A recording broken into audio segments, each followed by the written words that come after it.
บายดีนักเรียนทุกคนอาจารย์จะพามาเกี่ยวกับทุกท่านอยู่ในบทที่16เนาะเกี่ยวกับตำราใจกำลังเอามาแกนกันเลยเนาะสำหรับบทที่16มีทั้งหมด3ข้อแน่ทุกท่าน3ข้อแน่ข้อที่1มี4ข้อนะมาแกนกันเลย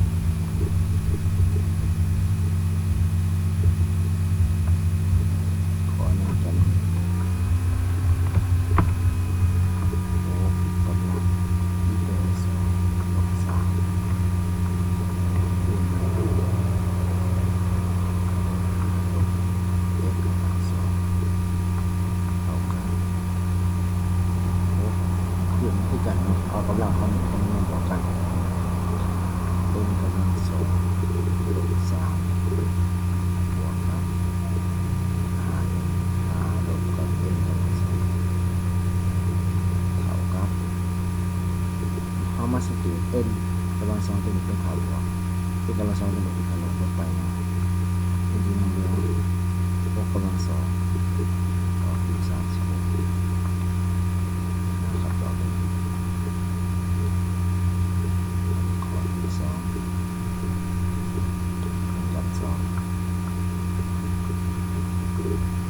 กำลังเป็นกำลัง2 ลบ 2คูณกับกำลัง3บวกคูณกับกำลัง2 ลบ n กำลัง2ถ้าสังเกตว่าเป็นคืนของมันเป็นคนคู่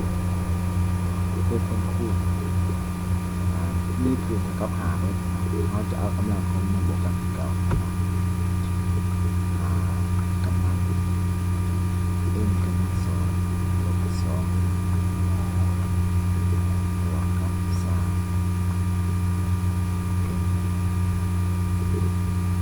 บวกกับ2ลบกับ1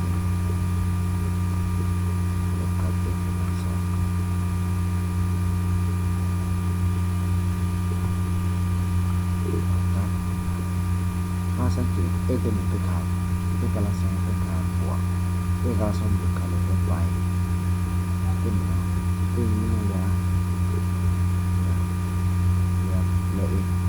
อกลบไปยังเหลือ5กำลัง3ออกอยู่102แล้วก็ก่อน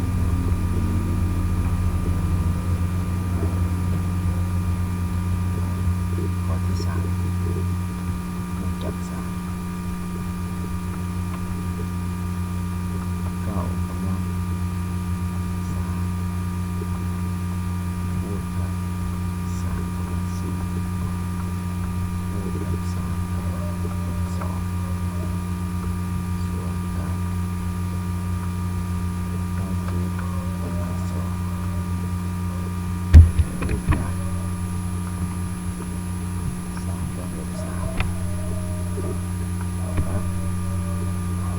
แยกเก่าเป็น3คนกลายเป็น3คน6คูณกับ3กำลัง4คูณกับ3กำลัง2ส่วนกับ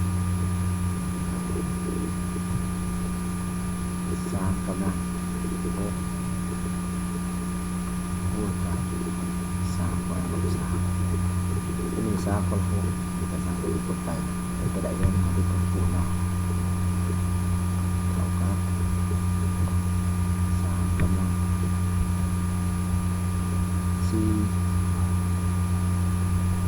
4 ลบ 2 4 ลบ 2 ลบ 2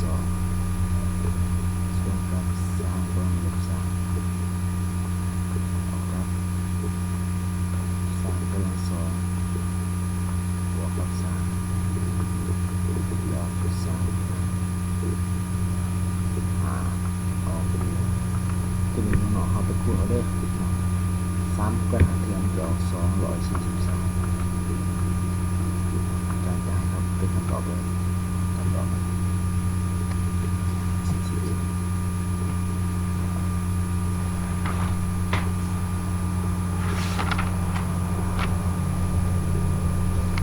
สี่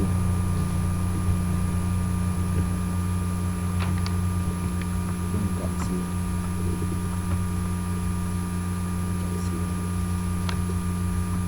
2กำลัง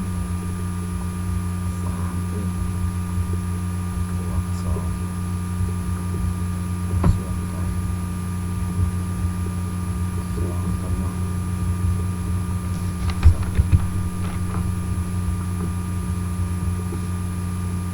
คูณกับ2กำลังเป็นลบ3กำลัง2กำลัง3เป็นบวก2ส่วนกัน2กำลัง2ลบบวกกับลบ3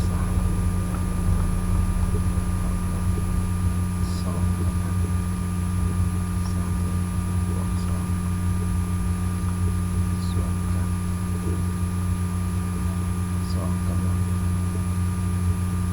3เป็นลบ3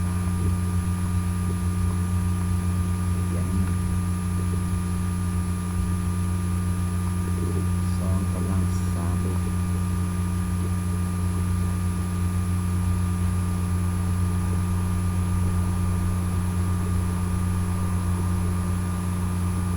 คูณกับ2กำลัง2ส่วนกับ2กำลัง3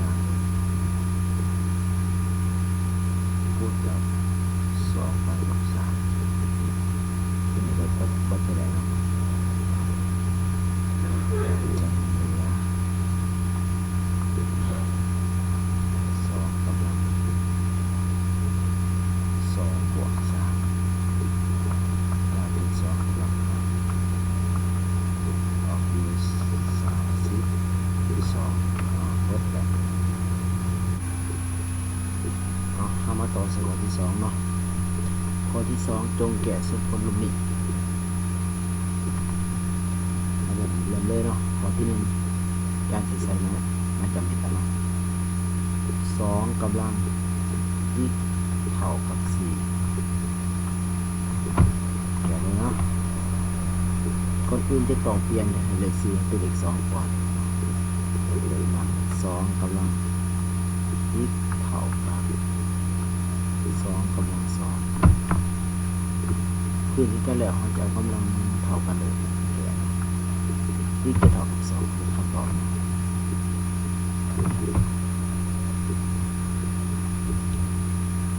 ข้อที่2 1ส่วน2ทั้งหมดกำลังอีกเท่ากับ4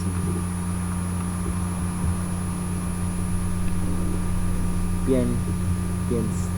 มันจะเปลี่ยนตัวนี้มันจะเปลี่ยนตัวนี้เนาะเป็นเป็นถึง2จะเปลี่ยนเป็น2กำลังลบ1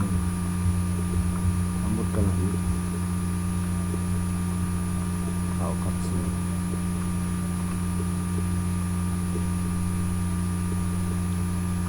2กำลังลบอีกจะเท่ากับ2กำลัง2ลบอีกจะเท่ากับ2อีกจะเท่ากับ2เราคำตอบ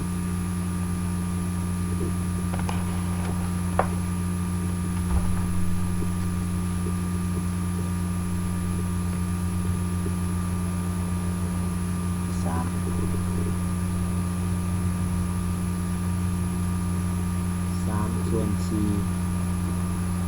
ทั้งหมดกำลังอีกเท่ากับ4ส่วน3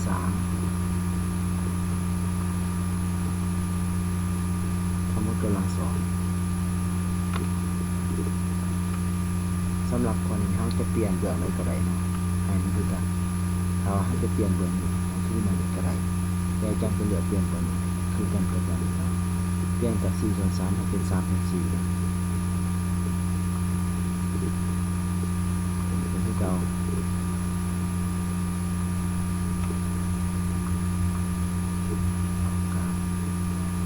3/4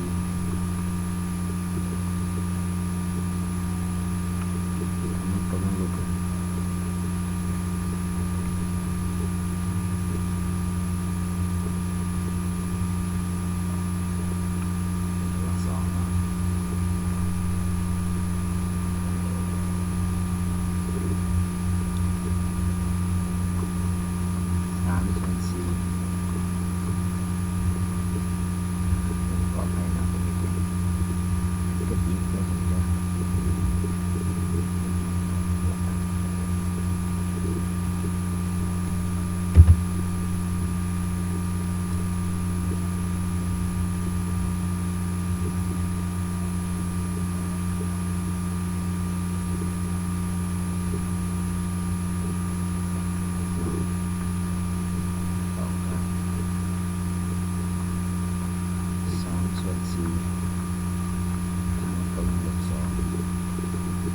คือที่กันแหละจะเอากำลังมาเท่ากับเลย27เท่ากับ2แล้วครับก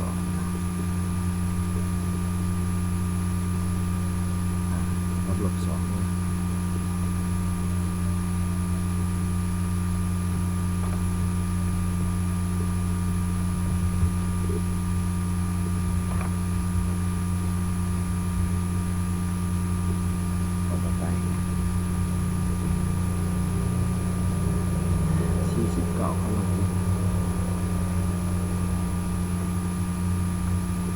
ลบกับ7กำลังอีกบวกกับ1เท่ากับ0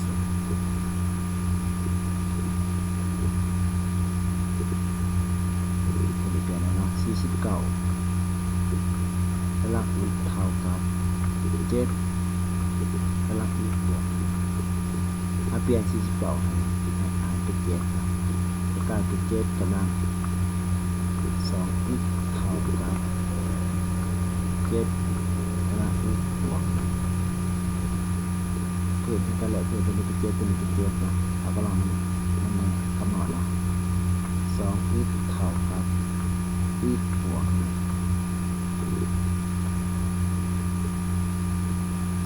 อีกลบอีกเท่ากับอีกจะออก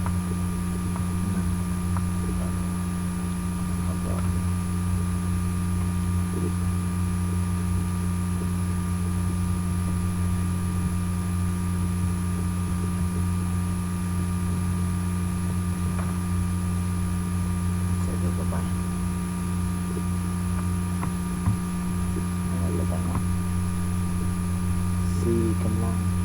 อีกเท่ากับ4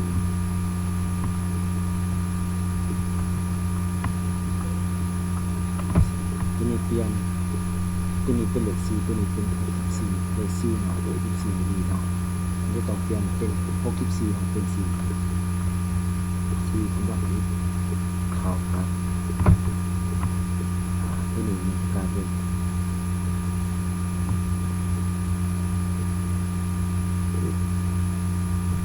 4กำลัง3อีกจะเท่ากับ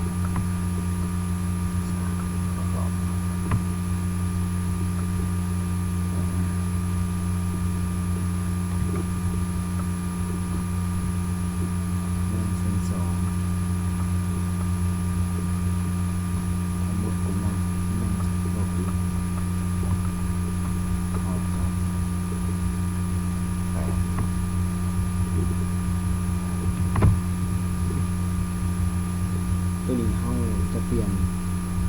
1/2ให้เป็น2กลายเป็น2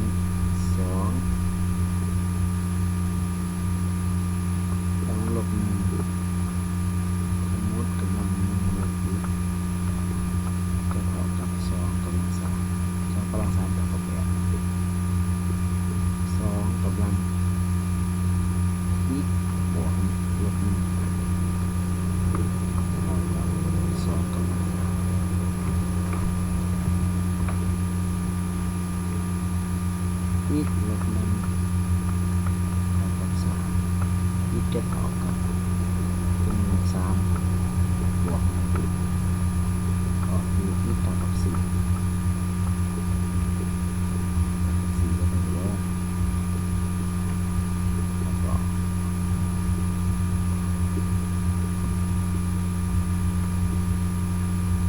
ไป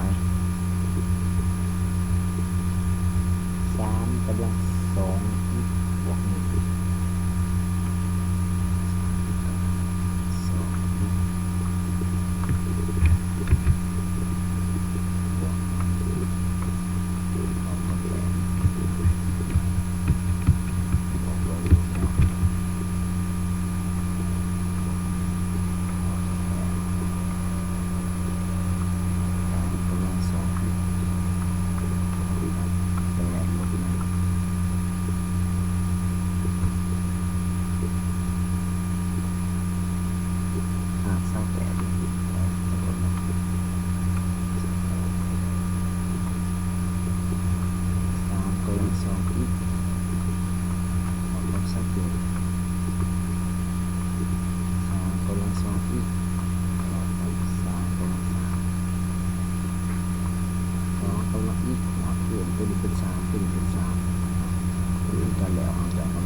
ก็เลยลงไปดูเป็น2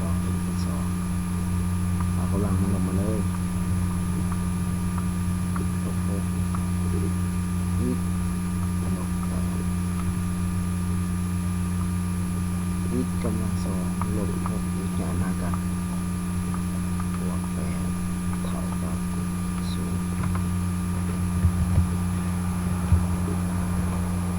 เป็นหนึ่งเราสามารถแยกออกเป็นเศษคูณเนาะ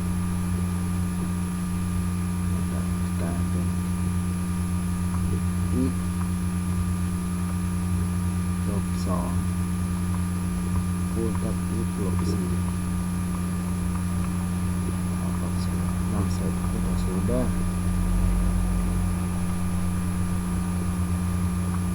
อีก7เท่ากับ2อีก7เท่ากับ4จังหวะนี้เด้อลบคูณกับ0เนาะ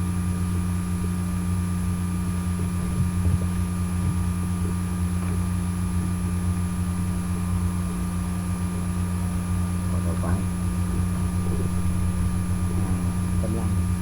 อีกลบ2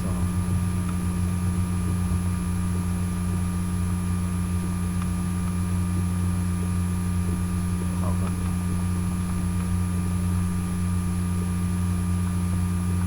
กำลังอีกลบ2เท่ากับกำลัง0ไม่ถูกต้องกำลัง0ไม่จะออกไหนเป็นยังเขาจะเอาเพราะว่าตัวนี้คือตัวนี้เนาะคือทางซ้ายเป็น5ก็ต้องเอามาใส่ที่เก่ามันเอามาสิบหาเพื่อนะเขาต้องเบิ่งทางส่วนทางซ้ายก่อนทางซ้ายเป็นยังบนพวกก็เป็นเล็กๆนะ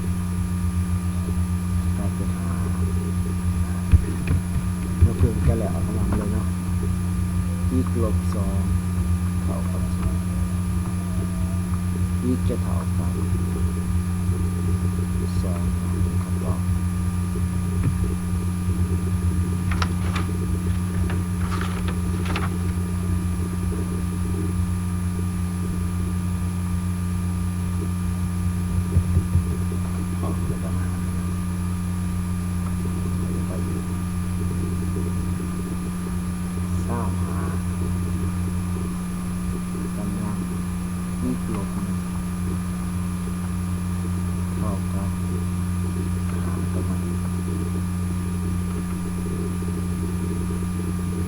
หัวเป็นเลขหาหน่อยสูง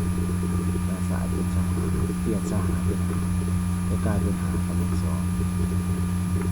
โมดกำลังวิกลบนะแล้วก็หากำลังพูดสองภาษากลายเป็นหาสองวิกลบสองเท่ากับหากำลังเป็นกันแล้วมันคือเป็นหาคือเป็นหาเอากำลังมากำลังสองวิกลบสองเท่ากับวิกสองวิกลบวิกเท่ากับสองวิกจะเท่ากับสองต่อมาข้อต่อไป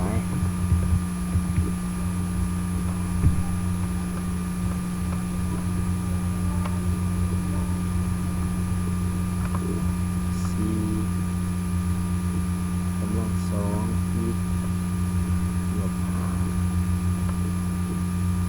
เท่ากับ16กำลังวิกลบสาม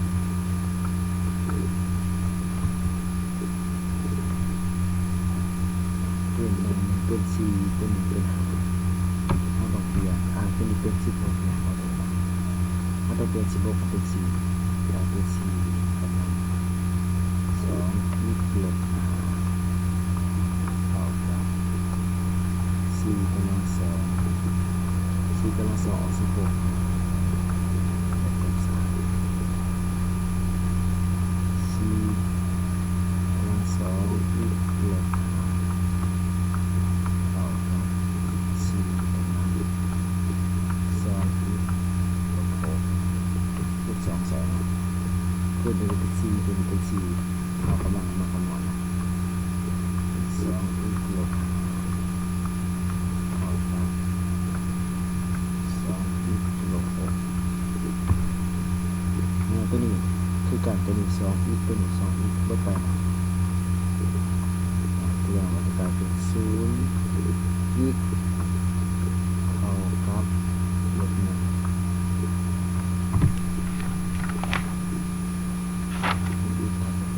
เขาบอกไปว่าแบบนี้นะในเมื่อเป็น0อีกเท่ากับลบ1ตัวอย่างว่าอีกตัวอย่าง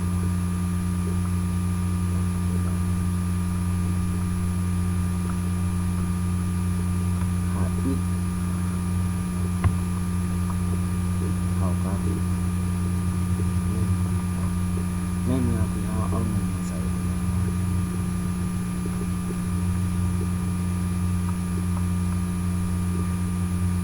0คูณนั่นก็ยังบ่เท่ากับมันยังบ่เท่ากับลบ1อยู่แล้วนี่เขาตอบไปว่า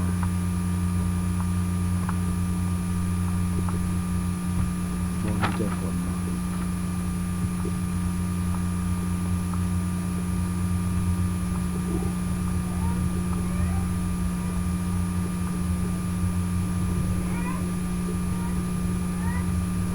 ต่อไป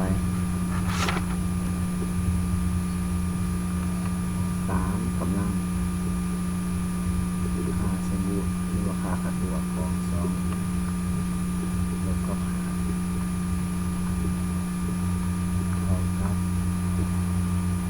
81มันเป็น10เป็น3เป็น81ถ้าต้องเปลี่ยนเป็น3เท่ากับ3กำลัง2วิกลบเท่ากับตัวนี้จะเป็น3กำลัง4 3กำลัง4 ออกไปก็จะ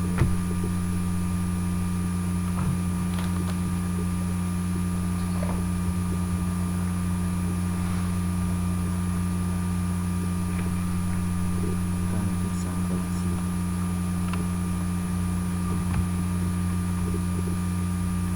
เนาะ3กำลัง4ตัวอย่างมาเลยถ้าโบมันจะพูด3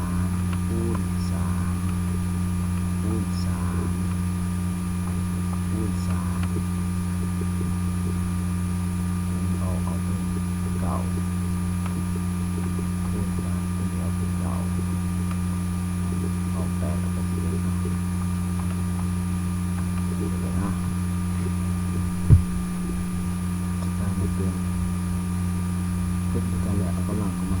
มาข้างนอกค่าตัวของ2อีกลบ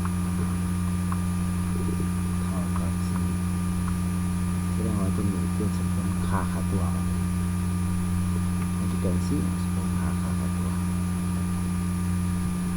แบบอันนั้นเป็นค่าบวกลบเท่ากับ4อัน2เป็นค่าลบ2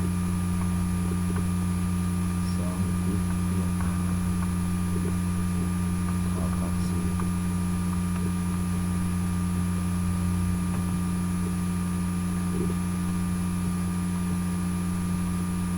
เป็น2อีกเท่ากับอาจารย์ใหญ่เลยเป็นเก่าเป็นกลายเป็นลบ2อีกเท่ากับลบ1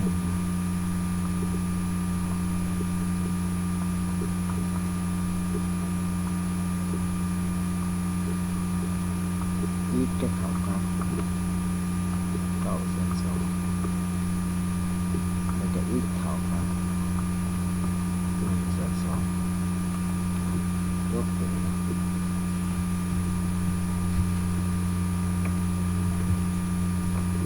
สำหรับข้อ3เราก็จะสำเร็จเนาะมันจะต่อใส่ข้อที่3ข้อที่2เนาะก็จะเป็นข้อที่3แล้ว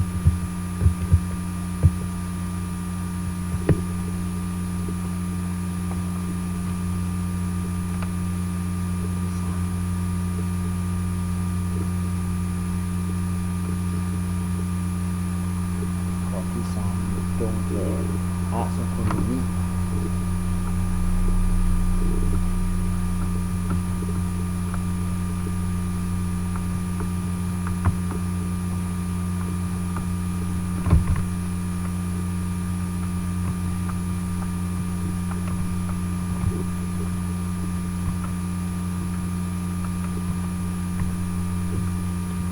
ที่เราจับกันเนาะ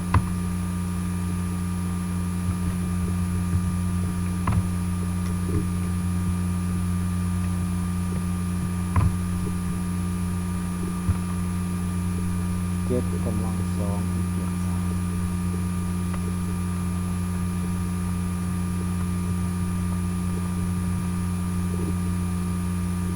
น้อยกว่า49แต่เลย7กำลัง2อีกลบ3น้อยกว่า7กำลัง2เปลี่ยน49เป็น7กำลัง2ตัวนี้เป็น7ตัวนี้เป็น7แหละเอากำลังมาคำนวณ2อีกลบ3น้อยกว่า2อีกน้อยกว่าการเป็น2บวก2เป็น5อีกจะน้อยกว่า5ส่วน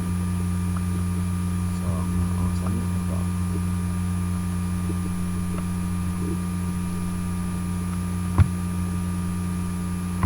อมา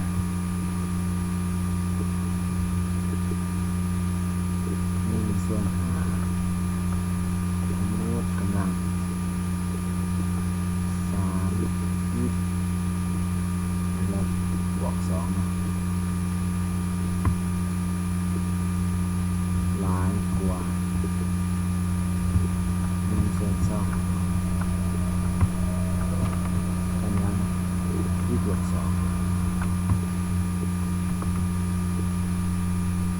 เดี๋ยวเลยตัวนี้เป็น1ส่วน5ตัวนี้เป็นตัวนี้เป็น1ส่วน5ตัวนี้เป็น1ส่วน2เปลี่ยนเจ้าซ่านั่นแหละมันเป็นหาร1ส่วน5กำลัง3อีกบวก2หลายกว่า1ส่วน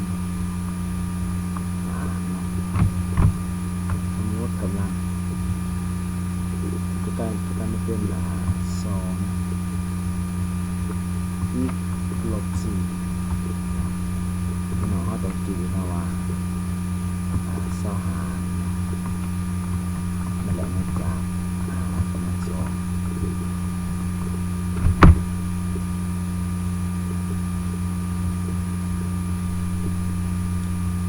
ขึ้นก็แหละเคยเป็นแรงสายกันแน่1ส่วน5มากกว่าแรงสายได้แล้วกำลังมันมาคำนวณเลย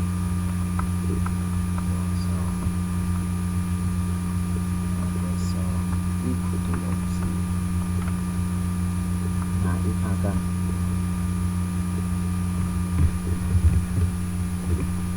3อีกลบ2อีกหลายกว่าลบ4ลบ2อีกหลายกว่าลบเลย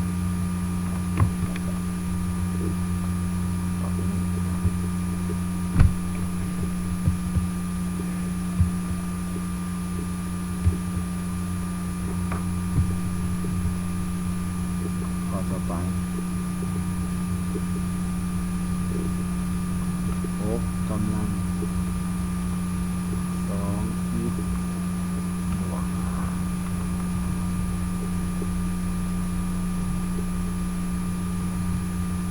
น้อยกว่าหรือเท่ากับ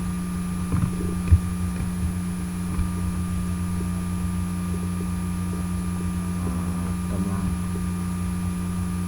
2อีกบวกในกรณีนี้เนาะถึงผืนตัวนี้จะเป็น6ผืนตัวนี้จะเป็นก็ตามแต่ว่ากำลังของมันเท่ากันเราจะเอากำลังของอันนึงเอาอันนี้ก็ได้2อีกบวกน้อยกว่าตัวนี้มีรูปประกอบด้วยรูปประกอบ0ตัวเลยเนาะ2อีกน้อยกว่าหรือเท่ากับลบอีกน้อยกว่าหรือเท่ากับลบส่วนจะเป็นอะไรนะ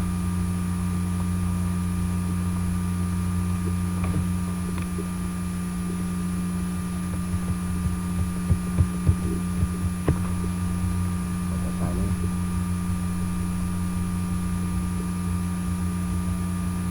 3กำลัง5อีกลบ1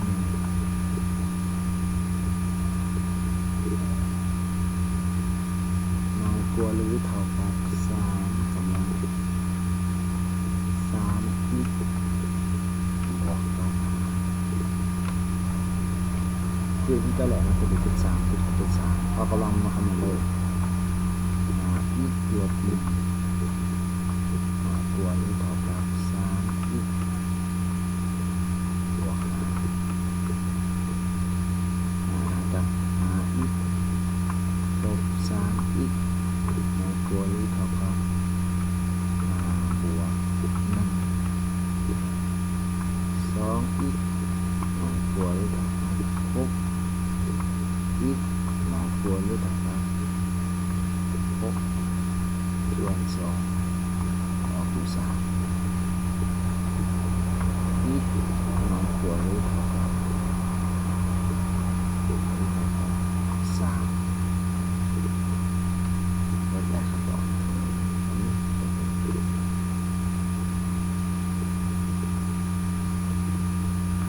ต่อไป1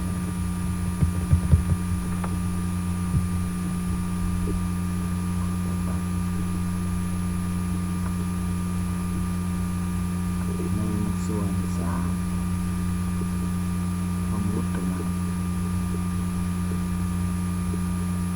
อีกกำลัง2บวก2อีกบวกครับ8น้อยกว่า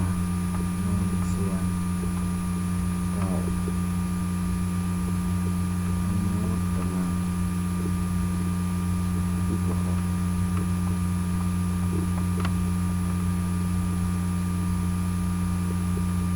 ตัวนี้มาเปลี่ยนตัวนี้เป็น3เพื่อตัวนี้เป็น2ก็ต้องเปลี่ยนเลยเปลี่ยนเก่าเป็น3จะกลายเป็น3กำลัง21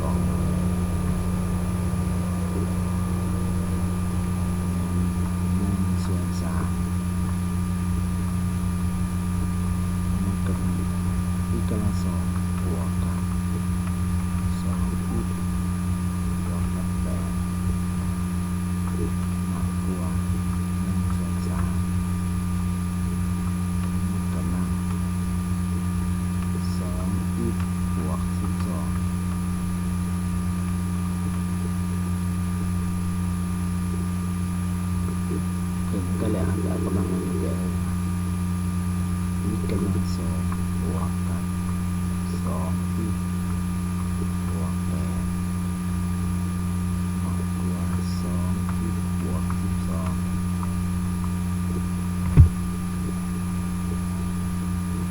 มากันนะอีกกำลัง2บวกกับ2ถ้าสังเกตดูว่าตัวนี้กับ2อีกเป็นคำบวกเป็นอีกคำบวกลดไปนะลดไปเลย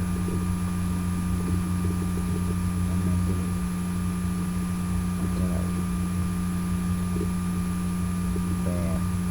น้อยกว่า12อีกน้อยกว่าอีกกำลัง2 12ลบ8เลย4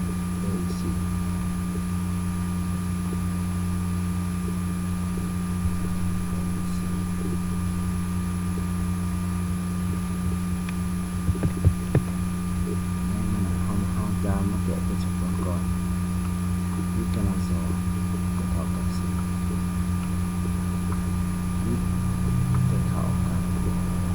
บวกหรือลบเท่ากับ2 4จะออกบวกหรือลบ2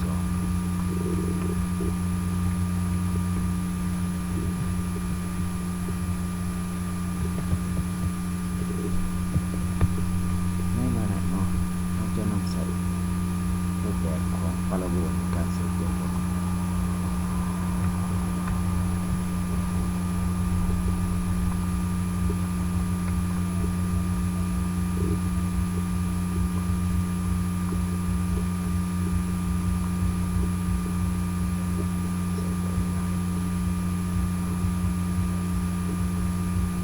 พาราโบลหาย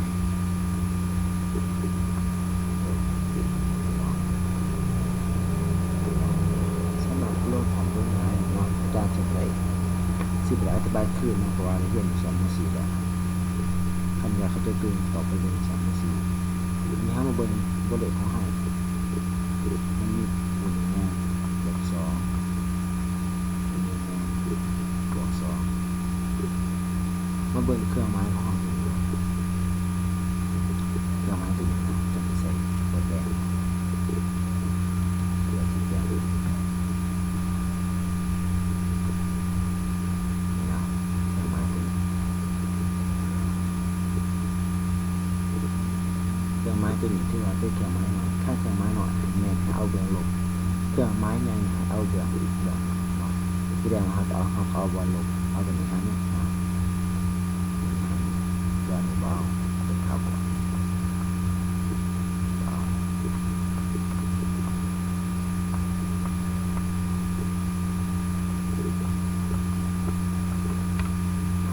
เขาก็จะได้ผลกันนะ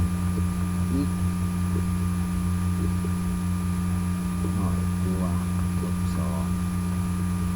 แล้วก็อีก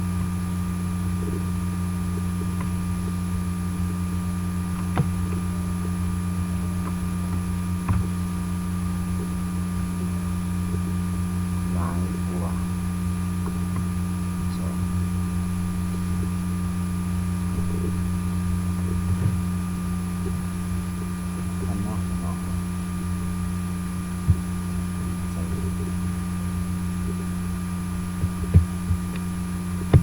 เข้ามา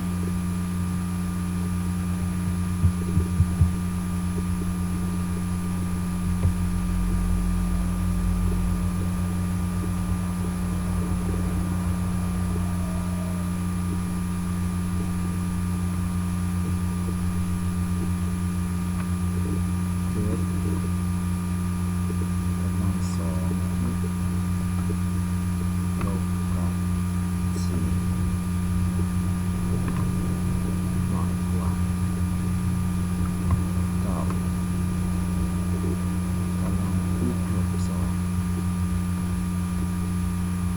เป็นอยู่แบบนี้เนาะเบิ่งถ้าเป็นเหตุเป็นปัญหาต่อเปลี่ยนกำลังเจ็ดกำลัง2อีกลบ4น้อยกว่า9กำลังต่อไปนะ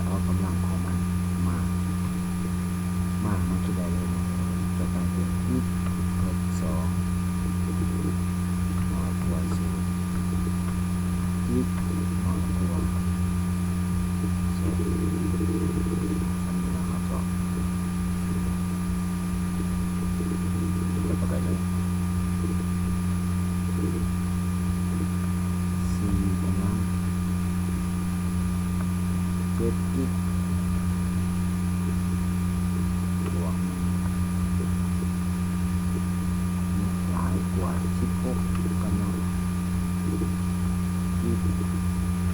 -2ตัวนี้พื้นมันเป็น4พื้นมันเป็น16เปลี่ยน16มาเป็น4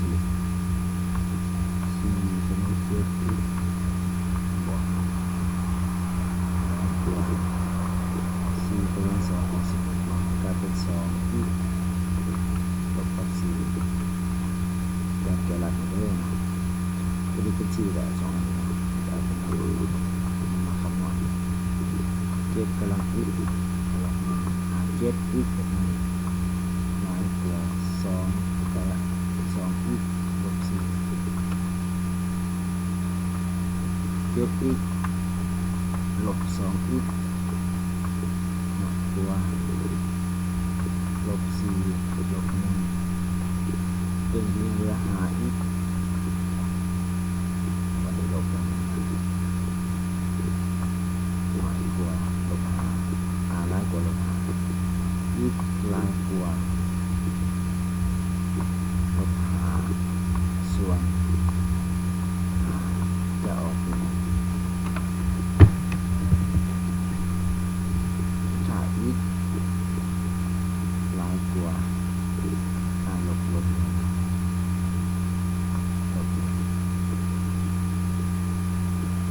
ทับออก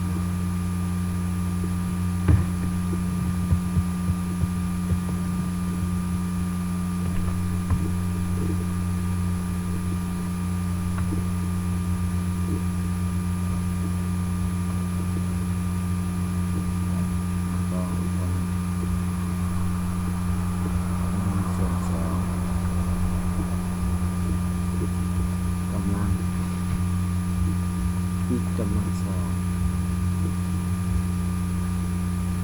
บวกกับ5อีกลบกับ4น้อยกว่า1ส่วน16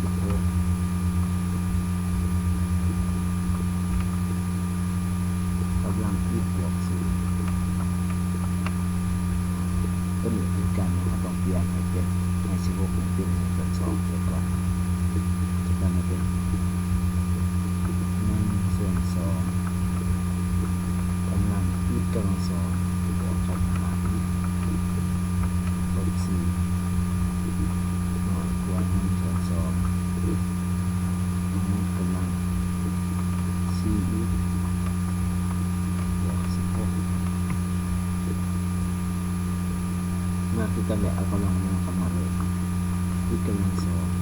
บวกกับ5บวกกับ4ลบ5ลบ4น้อยกว่า4อีกบวก16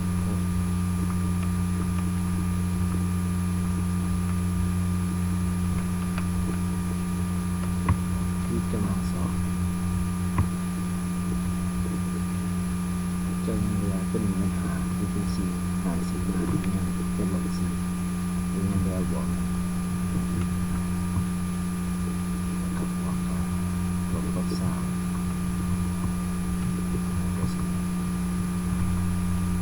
ก่อนอื่นนี้แบบนี้คือการเอาดอกเบี้ยเป็นส่วนประกอบ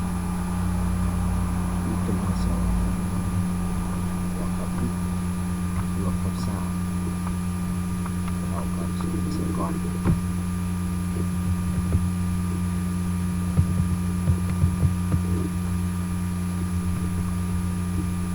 เราจึงแบบแยกออกเสียคูณเป็นอีกลบ4คูณกับอีกบวก5นี่ได้4เท่ากับ0นั่นใส่ที่กับ0ที่เก่าแล้วจะได้อีกเท่ากับ4แล้วก็อีกเท่ากับลบ5ได้มาสรุปเอาเป็นเหตุผล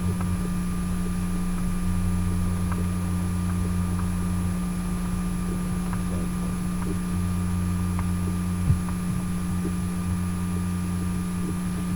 ใส่แบบของปรโบท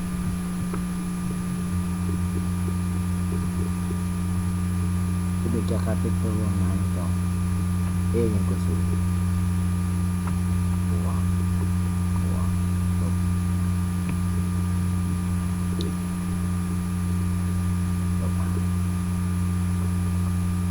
เขียนจำเอาหาด้วยดีกว่าถ้ามาเบิ่งที่ตามตัวนี้จะใส่เป็นสีเขียวมันบอกมันเป็นวันอันนี้เป็นเครื่องไม้หน่อยเขาจะเอาเปลือกไม้แบบบอกเขาเอา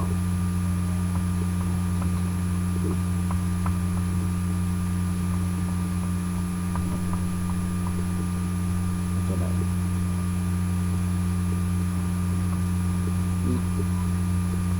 นอนไม่หลับ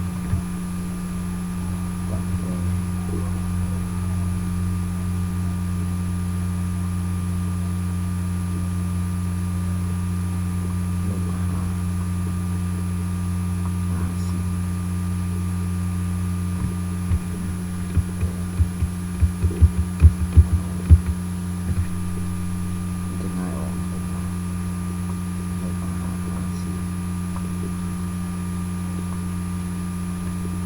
กรณีที่ไม้ออกเป็นในการตัวเรียน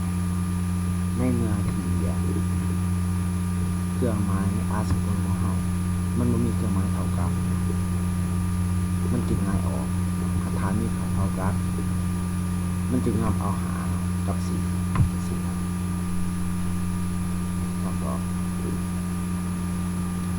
อย่างที่ผมขอสุดท้าย